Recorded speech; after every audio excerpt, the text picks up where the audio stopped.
Jangan masuk ke sini Kak. Nanti kakak dan teman-teman akan ada resiko bila mana masuk ke tempat sini. Dan Pina pun ketawa. Ini saya penguasa. Dari atas sebelah kanan ada satu sosok putih perempuan berambutnya panjang. Di sebelah kirinya lagi ada satu sosok hitam besar, matanya memerah. Libidonya mulai naik. Apa yang tidak diharapkan oleh kita semua sebagai orang tua, mereka melakukan persetubuhan di tempat.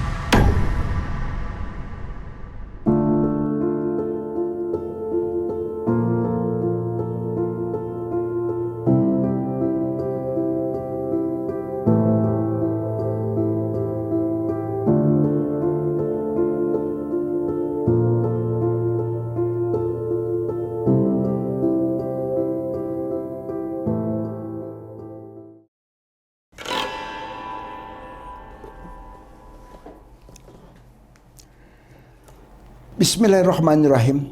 Assalamualaikum warahmatullahi wabarakatuh. Sobat Pengulas Malam dimanapun berada, baik yang ada di alam nyata maupun di alam gaib, semoga kita semua selalu ada dalam lindungan Allah Subhanahu wa Ta'ala. Di kesempatan malam hari ini, Abah akan menceritakan satu kisah yang dibagikan oleh salah seorang sobat Pengulas Malam melalui alamat email mengulasmalam@gmail.com, yaitu Saryanah Saja.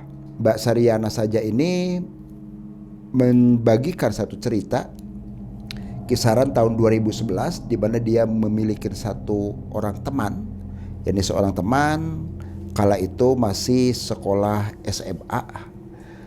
Nah, seluruh nama, karakter dan juga lokasi ini sengaja disamarkan untuk menjaga satu privasi yang tidak diinginkan kelak di kemudian hari.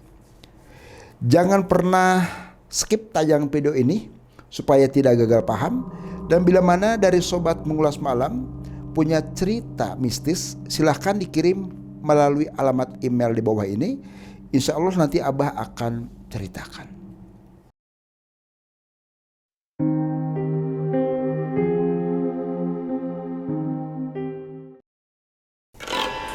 Kisaran tahun 2011, temennya Saryanah ini, yaitu sebut saja Vina. Vina kala itu masih duduk di bangku SMA. Vina terus terang saja, ini selain dia cantik, juga dia cerdas, supel orangnya. Pokoknya banyak teman-teman baik di rumah maupun di sekolahnya itu yang pada suka dan senang terhadap Vina. Memang super banget dia, supel, cerdas, pintar pokoknya, dan mudah bergaul. Selain dia pintar di bidang pendidikan sekolah, si Vina ini punya kelebihan, yaitu senang main musik. Dari mulai piano sampai vokal suara juga enak banget. Satu saat ada saja misalkan kegiatan-kegiatan Vina, kalau misalkan lagi kumpulan nih, dia sering didaulat untuk tampil, nyanyi segala macam. Pokoknya banyak yang afus yang luar biasa ke Pina. Karena Pina sendiri orangnya mudah gaul, cantik, cerdas dan pinter, banyak cowok-cowok yang senang dan suka kepada Pina. Sampai salah seorang temannya Pina, sebut saja ini Pajar, ini selalu mepet terus ke Pina. Dekat aja ke Vina. Kebetulan rumahnya Vina dan Pajar ini tidak terlalu jauh, hanya beda satu blok lah di perumahan tersebut. Jadi Vina dan Fajar ini karena sering bertemu, tetanggaan, mau berangkat sekolah, pulang sekolah selalu aja bersama-sama. Sampai katakanlah di saat ada kerja kelompok ini tidak pernah lepas. Vina dan Fajar selalu bersamaan. Satu ketika si Pajar jalan berdua dengan Vina, makan bakso, namanya anak muda pulang sekolah. Si Fajar menyampaikan, Pin, kenapa Fajar? Kita kan hubungan ini udah lama, Vin. Ya istilah nama 2-3 bulan. Terus emangnya kenapa? Ya Fajar pengen ngungkapin sesuatu. Kata Fajar sampai terbata dia kala itu. Ngungkapin apa sih? Kata Pina gitu kan. Saya suka ke Vina. Maukah Pina jadi pacarnya Fajar? Pina tersenyum sambil memegang kedua tangannya si Fajar. Dipegang begini. Fajar, karena Vina sendiri masih sendiri, Fajar juga sendiri ya. Rasa cinta Fajar ke Pina, Pina akan terima tentunya. Bener nih, swear nih. Iya, emang kenapa gitu? Yang penting kita jalanin saja. Senang dong. Si Fajar cintanya itu diterima. Jadi tidak ditepuk sebelah tangan, diterima. Pokoknya kemanapun selalu aja berdua. Pina, Fajar kesana kemari juga. Satu ketika, tepatnya itu hari Kamis, Pina dan Fajar beserta teman-temannya dari sekolah itu, sekolahan pulang kisaran jam 12-an. Jadi 12:30 mereka sudah pada keluar. Nah si Fajar ke teman-temannya yang 3 orang itu sudah saya semua ya. Dek, kenapa kita jalan-jalan ya? Kita refreshing katanya, kata si Fajar. Emang kemana? Udah, pokoknya ikutin aja kita semua, kata si Fajar ke temannya si Ade. Dikumpulin teman-temannya. Jadi kebetulan si Fajar, Vina dan temannya itu berangkat naik motor berpasangan. Ada 4 motor kala itu, jadi berpasangan semua, berarti 8 orang berangkat. Kurang lebih sekitar perjalanan 1 jam. Fajar dan Pina berboncengan berikut teman-temannya. Di jalan Pina merasa senang, namanya orang lagi kasmaran gitu kan. Seakan dunia ini milik mereka berdua. Namanya disebut TTM, teman tapi mesra tadi kan. Udah berjalan, kok jauh banget sih ini kemana sih Udah tenang aja, yang penting pokoknya kita refreshing lah hari ini. Tapi pulangnya jangan sore-sore ya Masalahnya Pina kan gak pamitan ke ibu sama bapak juga. Udah, nanti kita nyampe aja ke rumah ibu, yang penting nanti kita anterin Pina sendiri, kata Fajar meyakinkan. Singkat cerita, mereka nyampe ke salah satu tempat. Itu banyak pohon-pohon yang sangat rindang sekali. Memang suasana sih enak lah, namanya pohon, mereka kan pikiran untuk refreshing gitu kan. Nah mereka parkirkan motornya, berjalan semuanya sambil bergandengan. Pina dan Fajar di depan, temennya yang 3 pasangan itu ngikutin dari belakang. Sambil berjalan, namanya anak muda yang lagi kasmaran, saling cekakak cikiki ketawa sana. Wah terus berjalan. Nggak lama perjalanan, dilihat di situ ada semacam rumah kelihatannya itu. Ada semacam rumah, cuma kondisi rumah tersebut itu sudah hancur, tinggal puing-puing.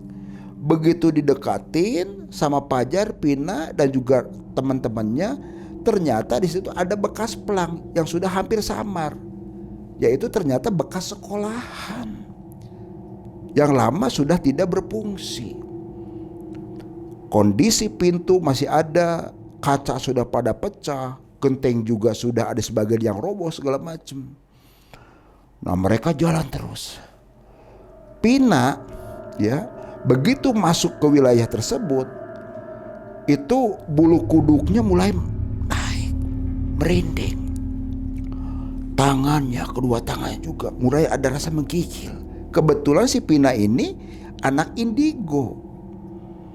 Begitu berjalan terus, Pina melihat satu sosok anak kecil 2 orang.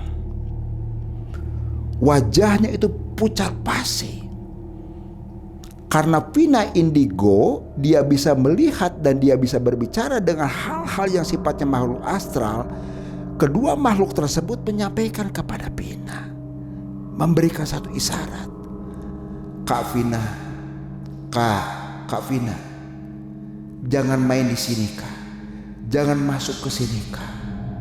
Nanti kakak dan teman-teman akan ada resiko bila mana masuk ke tempat sini. Khawatir nanti Kak Vina terjadi sesuatu. Pina pun terkaget melihat ke kanan dan ke kiri. Ini bulu kuduk Pina semakin merinding saja. Dia menyampaikan kepada pacarnya tadi, si Pajar.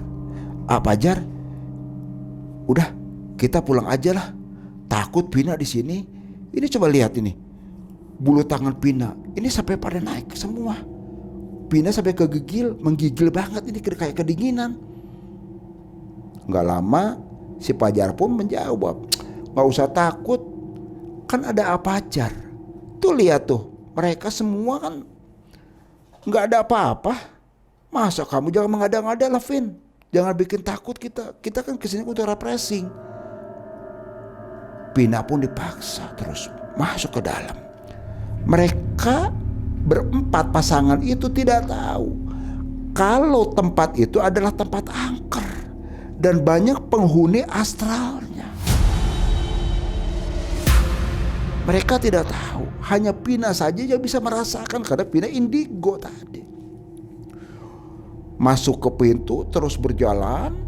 Begitu 4 pasangan manusia tadi masuk, banyak makhluk-makhluk di situ yang mengawasi kehadiran mereka.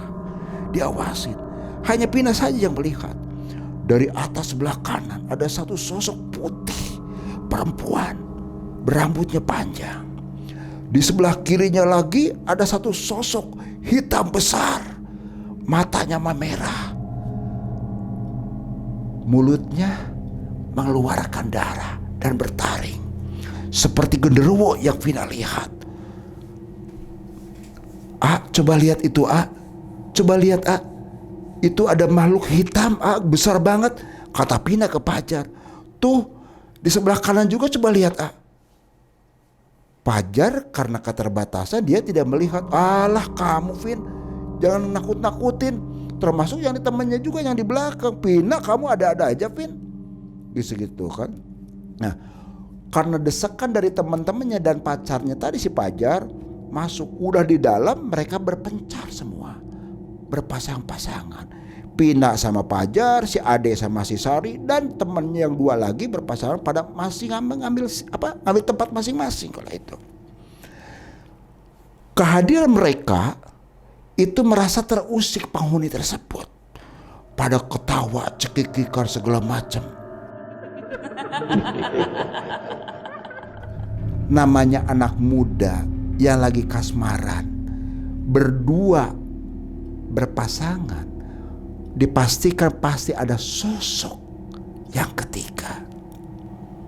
Anak muda yang lagi kasmaran, Vina dan Pajar itu pun libidonya mulai naik. Apa yang tidak diharapkan oleh kita semua sebagai orang tua, mereka melakukan persetubuhan di tempat yang angker tersebut. Mereka tidak mengetahui 1 tahun ke belakang di situ pernah ada orang yang meninggal dalam kondisi gancet.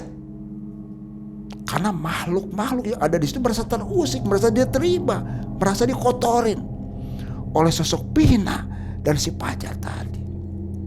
Waktu terus berjalan, ini kisaran jam 4 sore kala itu. Pajar, udahlah pulang ini udah sore banget ini. Ntar bapak dan emak nanti nyari-nyari Pina. Ya udah, kita beres-beres aja udah. Nah, namanya Pina tadi beresin pakaian segala macam, rambutnya disisir sambil bersolek. Gimana ini udah bersih belum? Udah rapih belum Pina? Udah tenang aja.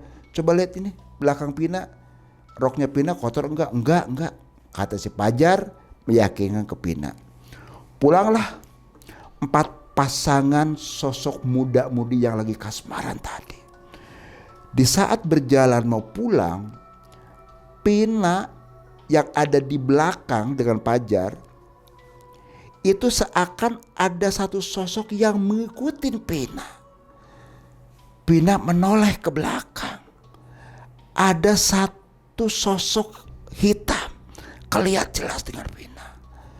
Lengok lagi ke sebelah kiri, itu pun sama.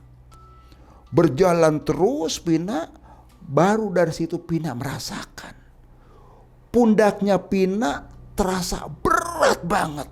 Seakan seperti dia membawa karung beras yang isinya 25 kilo. Kiri kanan berat banget. Pina sampai nyampaikan ke Pajar, ini pundak Pina kok berat banget sih kayak ada gimana gitu Kata Vina ke Pajar, enggak ada apa-apa.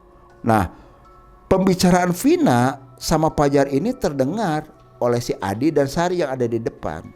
Si Sari langsung deketin Pina. Kenapa sih Pin? Kok pada ribut semua sih ini? Bukannya kita mau pulang? Kata si Sari agak sedikit tinggi ucapannya. Coba liatin Sari, ini kok sakit banget sih pundak aku nih. Tolong sih liatin. Begitu Sari membuka bagian atas pakaiannya Vina, Sari terkaget. Vina, kenapa? Kok di pundak kamu ada yang biru ke situ, Pin? Kok pada membiru semua? Dilihat kanannya membiru, coba lihat kirinya. Dilihat lagi yang sebelah kirinya pun pada membiru semua. Sari bilang astagfirullahaladzim. Seperti itu si Sari. Pina pun semakin seakan sudah tidak bisa mengkondisikan lagi karena saking sakitnya dan berat.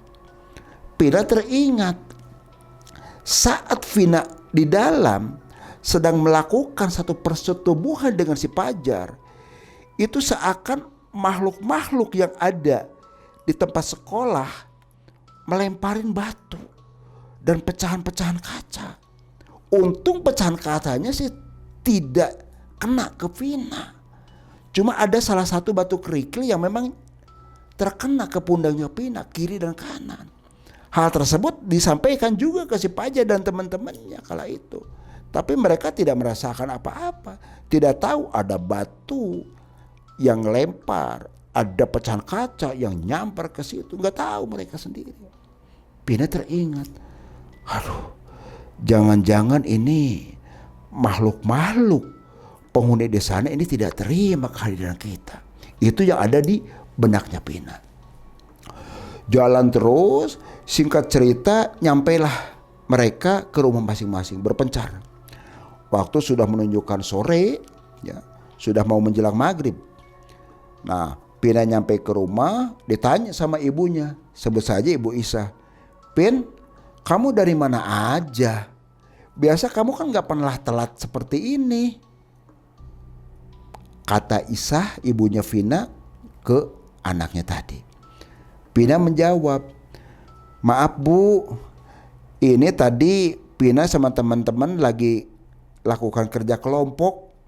Kata Vina ke ibunya. Padahal ya itu tadi, Pina sudah main bersama teman-teman. Jadi Pina pun berbohong kepada ibunya. Ya sudah, nanti kalau misalkan ada kegiatan apa, ekstrakurikuler ataupun apa, kamu harus bilang dong ke mama ya. Oh iya Ma, makasih ya. Udah sana, cepat ganti pakaian, mandi sana. Nah, Pina masuk aja ke kamar.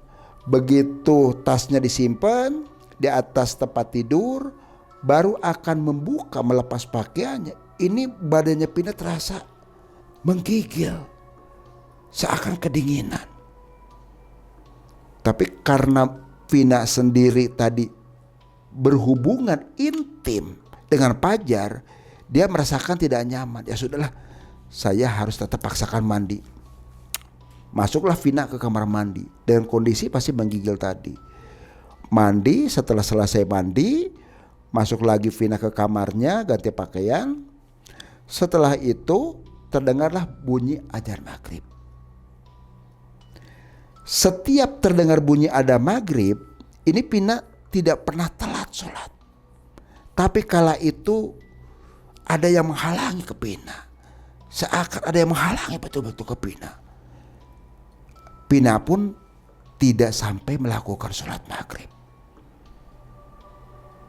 Ibunya yang dari luar ya di kamar sebelah itu ingatnya kepada anaknya, Pin, kalau nanti Pina udah sholat maghrib, cepat kamu makan ya. Itu mama udah siapin makanannya, jangan sampai telat. Pina tidak menjawab. Ibunya penasaran, Vina, kamu ada di dalam kan, Vin? Tidak ada sautan sama sekali. Akhirnya Ibu Isa penasaran. Dibukalah pintu kamar si Vina. Begitu dibuka kamarnya, pintunya si Vina, itu si Vina sedang tergeletak. Kondisi badannya menggigil, kelihatan wajahnya itu pucat pasi. Matanya melotot. Ibu Isa kaget. Vina, kenapa kamu sih, Vin? Vina. Aku bukan Vina. Ibunya Vina, Ibu Isa mundur ke belakang, takut dia. Vina istighfar, Vin. Kenapa kamu sih seperti itu, Vin? Aku bukan Vina. Si Vina ternyata sedang kerasukan. Matanya Vina melotot. Kedua tangannya Vina seakan mau menerkam ke Ibu Isa. Dan Vina pun ketawa.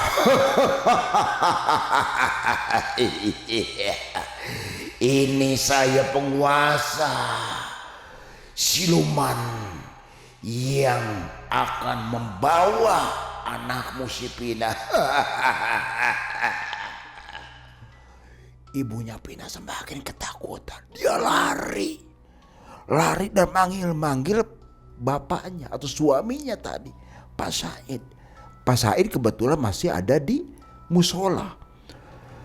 Pak, lari sampai keluar. Bapak. Nggak lama kemudian Pak Said pun datang. Ada apa, Bu? Ada apa? Kok kayak ketakutan begitu? Kenapa? Pak, coba lihat, Pak. Itu anak kita si Vina. Kenapa si Vina? Tadi mau mencekik mama, Pak. Kerasukan si Vina. Coba, penasaran Pak Said. Langsung dengan istrinya tadi, Ibu Isa, ke rumah. Ternyata si Vina yang tadinya di kamar itu sudah keluar. Barang-barang yang ada di meja, piring, termasuk juga gelas, ada pot bunga, itu diberantakan sama Vina. Diberantakan, kursi dibalik-balikan. Pak Said kaget. Vina, istighfar, Vin. Istighfar kamu, nyebut Vina, kata Pak Said. Vina pun hanya melihat karena kondisi dalam kerasukan, matanya semakin melotot. Dan Vina menjawab, diam hai manusia, saya akan bawa anak kamu. Anak kamu telah mengotori rumah kami. Pak Said pun mundur dan ketakutan. Terus mengucap, istighfar, Vin, istighfar. Tapi apa yang dijawab? Seperti tadi, terus saja si Vina semakin mengamuk. Seluruh barang-barang yang ada di situ dihancurkan. Kursi dibalikan, meja dibalikan semuanya. Ibu Isa dan Pak Said pun keluar minta tolong karena kebetulan tadi lagi di musola ada Pak Ustadz. Sebut aja Pak Ustadznya Pak Ustadz Rohman. Ustadz, kenapa Pak Said? Kenapa? Pak, tolong Pak, itu anak saya si Vina, Pak. Kenapa si Vina? Kerasukan, Pak.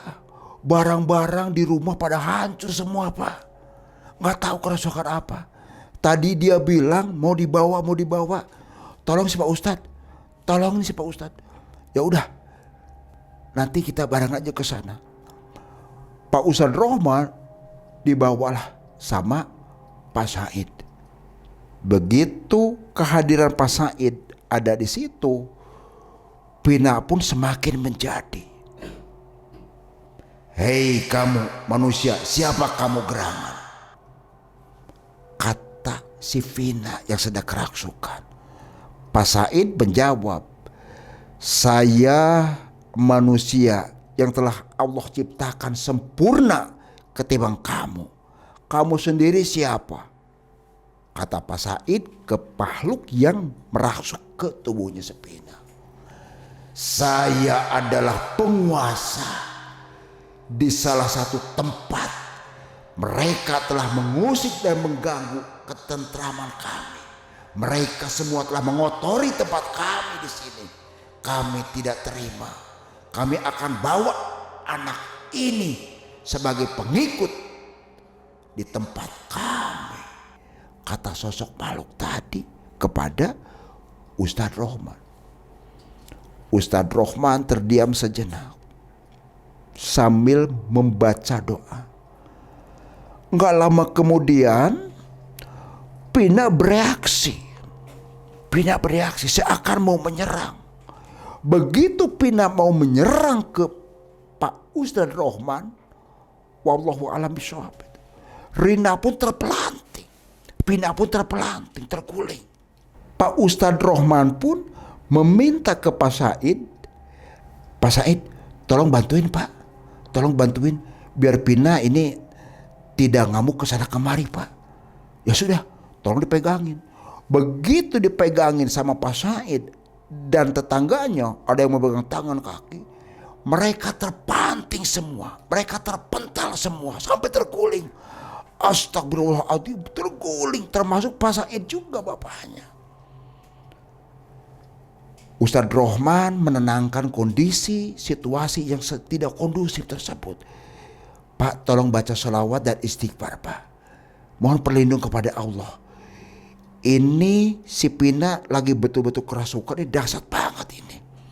Baru pertama ini saya menemukan seorang yang sedang kerasukan ini ngamuk bang seperti ini. Tolong Pak. Pak Said dan tetangga punya sama semua. Membaca istighfar, membaca sholawat, ada kalimat thayyibah terus ke situ. Pak Ustadz Rohman dengan sigap terus membacakan doa sambil memejamkan matanya. Ada kurang lebih sekitar 15 menit membacakan. Gak lama kemudian mata Pak Rohman pun dibuka. Pina sudah kondisi terkapar dan lemas. Pak Said dan tetangganya tidak mengetahui kalau tadi Pak Ustadz Rohman itu sedang melakukan pertempuran dengan sosok makhluk gaib yang ada di tubuhnya si Pina. Pak Rohman mengeluarkan suatu cahaya yang biru. Dari sosok makhluk yang ada di tubuhnya si Pina itu mengeluarkan cahaya merah beradu terus. Sampai itu terjadi ledakan. Orang-orang di situ tidak tahu dan tidak merasakan. Hanya Pak Ustadz Rohman saja. Dan jelas oleh Pak Ustadz Rohman terlihat satu sosok yang masuk ke Vina tadi adalah sosok hitam besar, berbulu, matanya itu merah menyorot, taring di sini dan mengeluarkan darah, kukunya pada panjang semua. Pak Rohman mengira-ngira, wah ini kemungkinan genderuwo, kata Pak Rohman. Sosok tersebut yang ada di tubuhnya Pina keluar dan pergi begitu saja. Akhirnya kan si Pina pun sudah kondisi tidak bersadar. Dibangunkanlah sama Pak Ustadz Rohman dibantu dengan Pak Said dan tetangganya. Dibangunkan. Pak Rohman meminta air ke Pak Said. Air dipegang di gelas tersebut, dibacakan doa-doa. Begitu mau diminumkan, mau diserahkan ke si Pina, tangan Pina pun seketika menolak. Disodorkan lagi, menolak. Pina langsung bangkit lagi. Sorot matanya semakin tajam. Meraung-raung si Pina tersebut. Dan teriak lagi, saya akan bawa anak ini.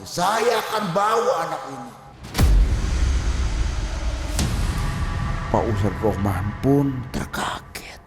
Astagfirullahaladzim. Tadi makhluk ini sudah keluar dari tubuhnya si Pina. Kok ini ada datang lagi. Ternyata sosok makhluk bukan hanya satu yang berdatangan. Banyak sekali makhluk-makhluk astral ada di rumah si Pina. Ada yang genderuwo, ada anak kecil yang hitam, ada sosok kuntilanak segala macam.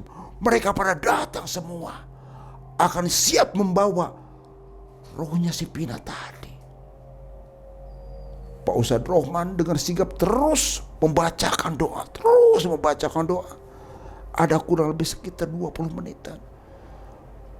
Dibantu oleh bapaknya yaitu Pak Said dan tetangganya, sama-sama berdoa. Alhamdulillah, atas izin dan kuasa Allah, si Pina pun tersadar. Tapi sebelum tersadar, sosok makhluk yang ada yang masuk ke tubuh si Pina, dia berucap, kami akan pergi dari tubuh anak ini dengan syarat.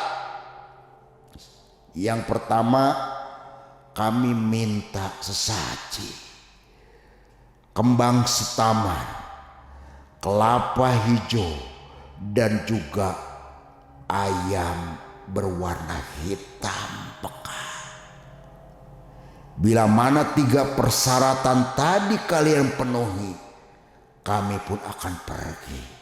Dan ingat, seluruh persyaratan harus diritualkan di tempat kami yang mereka sendiri pernah mengotori tempat kami. Anak ini yang tahu.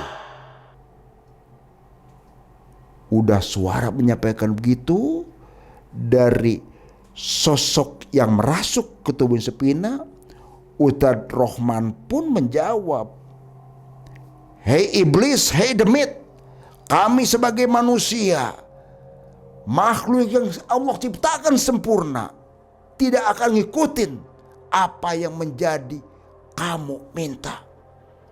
Dijawab lagi sama sosok tadi. Rame di situ. Pak Said akhirnya mencolek ketemu Pak Ustadz Rohman. Pak Ustadz, mohon izin Pak Ustadz, saya percaya betul ke Pak Ustadz, dan saya pun meyakini bahwa kita ini manusia Allah ciptakan sempurna ketimbang yang lainnya. Tapi tolonglah Pak Ustadz, supaya anak saya selamat dan tidak terjadi hal yang tidak diinginkan kelak di kemudian hari, ikutin aja Pak Ustadz. Apa susahnya sih Pak Ustadz? Kata Pak Said ke Ustadz Rohman. Pak Ustadz Rohman pun terus terang saja merasa bertentangan kala itu. Tapi dikembalikan dan memohon kepada Allah, ya Allah, ampuni segala kehilapan kami di sini. Bukannya kami di sini mau ngikutin apa yang mereka minta, tapi semata-mata untuk menyelamatkan si Pina dari gangguan-gangguan makhluk yang tidak diinginkan kelak di kemudian hari. Setelah itu alhamdulillah makhluk tersebut keluar begitu saja. Si Pina sudah mulai tersadar, diberikanlah air yang sudah didoain sama Pak Ustadz Rohman, diminum sama Pina tersebut. Pina dalam kondisi lemas, badannya betul-betul merasa sakit semuanya, sakit. Pina menangis. Dia menyadari bahwasanya dia telah melakukan satu kesalahan. Pak, Ibu, maafin Pina, Pak. Maafin Pina. Ya sudah nak, Bapak sudah maafin. Ibu juga sudah maafin ke kamu. Yang terpenting kamu selamat dan jangan pernah kamu melakukan hal di luar agama dan dari kamu. Paham ya Vina ya? Iya Pak, maafin Vina ya Pak. Ya sudah. Setelah selesai begitu, Pak Said minta tolong ke Pak Didi yang ada di situ. Pak Didi punya ayam enggak Pak? Ayam hitam. Waduh, kalau ayam hitam sih mesti nyari dulu ya Pak. Coba nanti saya tanya dulu Pak. Barangkali Pak Anwar punya, kata Pak Didi. Ya sudah Pak, tolong aja sekalian nanti kita beli kembang 7 warna. Sekalian kelapa. Ya udah minta tolong aja ya Pak. Saya jaga ini anak saya sama Pak Ustadz. Ya sudah. Pak Didi akhirnya keluar nyari-nyari ke Pak Anwar, ketemu dengan Pak Anwar. Alhamdulillah itu ayam warna hitam yang disebutnya ayam cemani pun didapat. Kembang sudah didapat, terus kelapa hijau juga sudah didapat, semuanya sudah dapat, pulang lagi, balik ke rumahnya Pak Said. Ini Pak, ini sudah ada semuanya. Ya sudah, ini semua sudah ada, nanti kembangnya yang ada di kantong kresek, masukkan aja itu ke tempat baskom yang sudah kasih air. Nah ini semuanya kita bawa. Nah Pak Ustadz Rohman nanya ke Pina, kalian tadi main ke tempat mana? Pina terdiam. Aduh Pak Ustadz, saya malu mau ceritakan. Udah gak usah malu. Gak usah malu. Kamu cerita apa adanya. Ceritalah Pina. Dari A sampai Z. Semua terdengar pada terdiam sejenak. Mamahnya, ibunya Sepina yaitu Ibu Isa hanya menangis. Ya Allah, anak saya sampai melakukan hal yang tidak terpuji. Kebetulan ada tetangga di situ, Pak Didi nyampaikan, Pina, untung kalian masih berumur panjang. Kamu tahu nggak? 1 tahun ke belakang itu ada pasangan lawan jenis meninggal di situ dalam kondisi gancet, seperti dogi, tidak bisa lepas. Pak Didi menanya ke Pina, siapa yang telah menyetubuhi kamu selama ini? Kata Pak Didi ke Pina. Pina pun terdiam sejenak. Dengan rasa malu dia menjawab, Pajar Pak. Pajar siapa? Pajar teman sekolah Vina.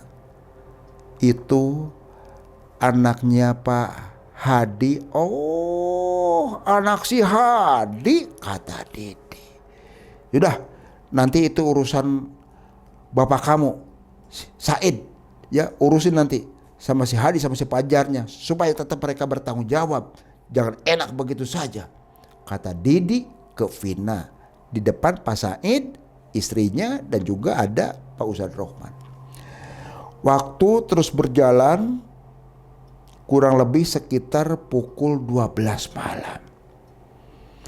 Karena permintaan dari sosok makhluk yang masuk ke tubuh Sepina, malam itu juga harus diselesaikan untuk lakukan ritual. Mau tidak mau, Ustadz Rohman, Pak Said, dan Pina pun harus ke tempat, yaitu sekolahan, bekas sekolahan yang sudah porak-poranda. Malam itu juga mereka berangkat ke tempat yang Pina pernah datangin. Pak Ustadz Rohman membonceng Didi, Pak Didi tadi, Pak Said membonceng Vina. Berangkatlah 2 motor. Berangkat sesaji, terus juga kelapa hijau, berikut ayam cemani yang hitam itu dibawa. Nyampailah ke salah satu tempat yang Pina tadi siang ke situ. Motor diparkirkan, kondisi gelap gulita di situ. Semuanya pun terus terang aja pada merinding. Pak Said nanya ke Pina, di sebelah mana? kamu kok masuk-masuk ke tempat kayak beginian? Sudah tahu ini tempat angker. Orang nggak pernah berani ke sini. Siang juga nggak pernah berani. Apalagi seperti malam ginian.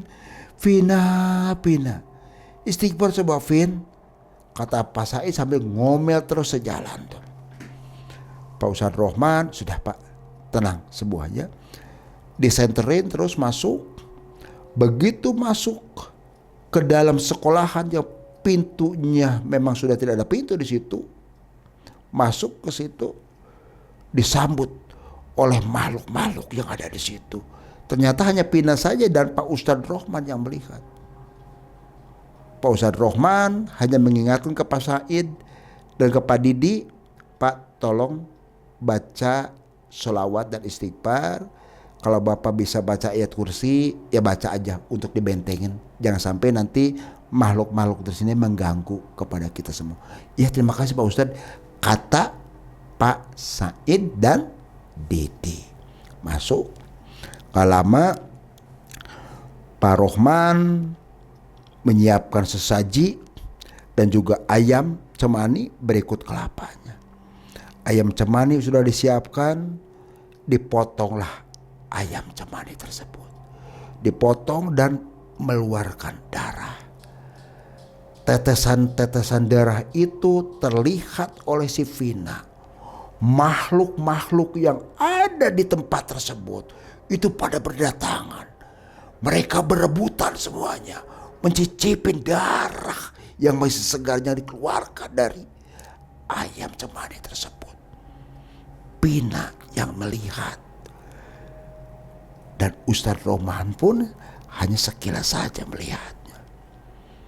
Tak lama kemudian selesai, ayam cemani pun itu ditinggalkan begitu saja. Mereka lantas pulang bersamaan. Sesampai di rumah, Pak Ustadz Rohman, Pak Said, Vina dan ditemenin Pak Didi itu pada duduk semuanya.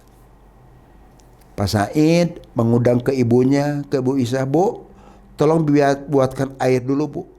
Kopi dan apa aja yang adalah makanan atau apa sih hidangkan dulu. Dihidangkanlah sama Ibu Isah tadi. Dihidangkan kopi segala macam, teh tubruk pada minum. Pak Ustadz Rohman mengingatkan kepada Pina. Pin, tolong hati-hati. Hati-hati dalam bergaul segala macam. Pina adalah seorang perempuan yang membawa perut.